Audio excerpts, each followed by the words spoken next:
Are you really making the most of the cover image on your Facebook page? It's pretty important that you make that image interesting and engaging, because when someone first lands on your Facebook page, that is the first thing they see, and you don't want it to be something that bores them or simply gives them a reason to turn away. Hi, it's Wade McMaster here. In today's video, we're going to go through a few tips to improve your Facebook cover image to make it more engaging so people are more likely to follow through and interact with you on Facebook. So let's get started with the first tip. So the first tip is to use strong, consistent branding. There's a few reasons to focus on strong, consistent branding. For one, recognizability. People will recognize you if your brand is consistent across the board. They start to get used to you, familiar with you, and more likely to take the next step. Now, this also is what builds trust. So trust is something that allows people to not feel too put off by what it is that you're offering, to wonder whether you're trying to scam them or something like that. A good, clean brand that is well designed and visual can help people, put people's minds at ease basically, and it'll make them more likely to buy or interact with you online. Now, the way to do this is to, get a good logo, make sure you settle on a few fonts and colors, and get the look of your business consistent. So all your marketing material has a similar feel across the board. This will help connect all those pieces and give you a strong, consistent brand wherever people recognize you online. The second tip is to update your cover photo regularly. Now, there's a few different reasons and scenarios as to why you should do this. The first is if you have the same image for years, it may get a bit dated and look a bit dated with the current trends of what people are used to seeing online. And when people are looking at your Facebook page for the first time, or even for a period after seeing it, seeing the same old cover image may give them the impression that you don't update often. And if you're not updating often, then things are growing a bit stale. So it's a good idea to keep that post regularly updated, that cover image regularly updated, so people get an idea that things are moving and that your Facebook page is definitely alive and you are bringing more information to people on a regular basis. And that brings me to my third tip, which is to use your cover image for events and announcements. It's not just a simple case of putting elements on there, such as you can put things on there such as contact details, dot points about what you do, your logo, that kind of thing. But you can actually refine that, dial that back, and use it for events and announcements. One of the reasons to do this is because, for one, when you update your cover image, it does show up in people's feeds if they are strongly engaged with your page. And also, if someone sees your page for the first time or revisits, then the first thing they see is your announcement. They don't have to scroll down to your posts or images to see the event or announcement that you're coming up with. So if you've got seminars or you've got a new service coming out, it could be a great place just to pop that up there, and that helps keep things alive as well, while also educating people about what it is that you're currently offering. Now that brings me to our next tip, which is to use a call to action. So essentially, you want to make sure people actually have some next step to take when they get onto your page. If you're trying to grow your page, you can just simply ask them to like or follow. If you're trying to grow your page even more aggressively, it could be to share your page. But if you're a business, maybe it's to get them to give you a call or make a booking. Using that area on your Facebook page, that cover image where people are likely to look at pretty early on, it's a great place to push a benefit and lead that into a call to action so that you actually have a little more function behind your image and your Facebook page to make it work for you.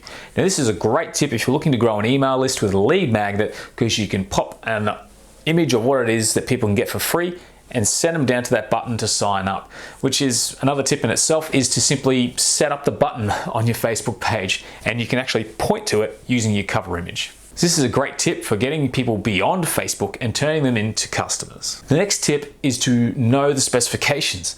Your Facebook image is a certain proportion on people's computers or phones. You want to make sure you're using an image which is 1920 by 1080 pixels tall. That way it's high resolution enough to be clean and clear and looks good when people visit your page. And that actually brings me to the next tip, which is a part of that, which is to make sure you design for the crop. Now, what I mean by that is Facebook, when it displays your image on mobile, is actually taller than it is on desktop. So what you want to do when you design your image is leave a certain amount of space top and bottom for basically for Facebook to cut off. This means keeping a background image, color, or branding element across the whole image with important information in the middle.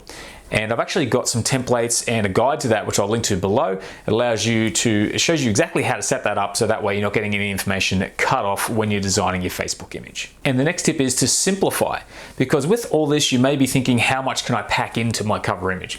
But the problem with that is that it becomes too distracting and too cluttered, which is intimidating for people to look at. So when they actually look at your Facebook image, if they don't know where to look, they're generally going to be sort of taken back and probably not even going to look at it at all. So you need to simplify. Think about the really important elements and just include those. Always review and think about what doesn't need to be on there. Come up with a solid focal point so that when people look at that, they know exactly what their eye's been drawn to, and then you can guide them across the information to educate and then that call to action. So simplify, think like a minimalist when designing your Facebook cover image. The other tip is you want to represent your page visually. So any visual elements that your page's theme can be connected to, you want to pop that on your cover image. And while text is great, especially big bold headings, you do want to kind of find a good image that's going to represent your page. So if you're talking about F1 racing cars, having a picture of an F1 racing car there tells people in an instant what the page is about. It could be the same if you're doing photography, a picture of someone taking a photo with good photos next to it. It just helps people to understand in a split second what your page is about. So think visually and how you can represent your page with imagery to get the message across much quicker, which means people are going to be educated more earlier and get an idea of whether or not they're actually interested in what you have to offer. Finally, make it so interesting people will want to share it. If your image can be something really unique or something really different, anything you can do just to make it, put it in that realm where people are really sort of taken by it, they may be likely to share it. And you can even encourage sharing the image, because cover images can be shared. So there's no reason why you can't simply pop something very interesting, very unique on there and make that image shareable, so that way people are more likely to find your page through their friends who are sharing your cover image.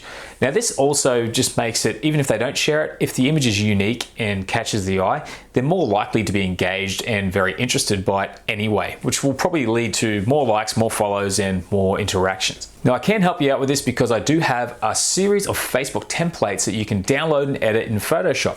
While I do have some premium templates there that you can use, I do recommend checking out our 3 free templates first. I'll link to that below, and that way if there's something there you like, you can change it, get it looking the way you want in Photoshop and post it onto your page. Free to download, and that way you can use them for whatever purpose you want and help get your image and Facebook page looking the way you want it to. So that's linked to below if you're interested in checking out those templates. All right, that's the video for today, guys. I hope you found it useful. If you did, please consider giving it a like.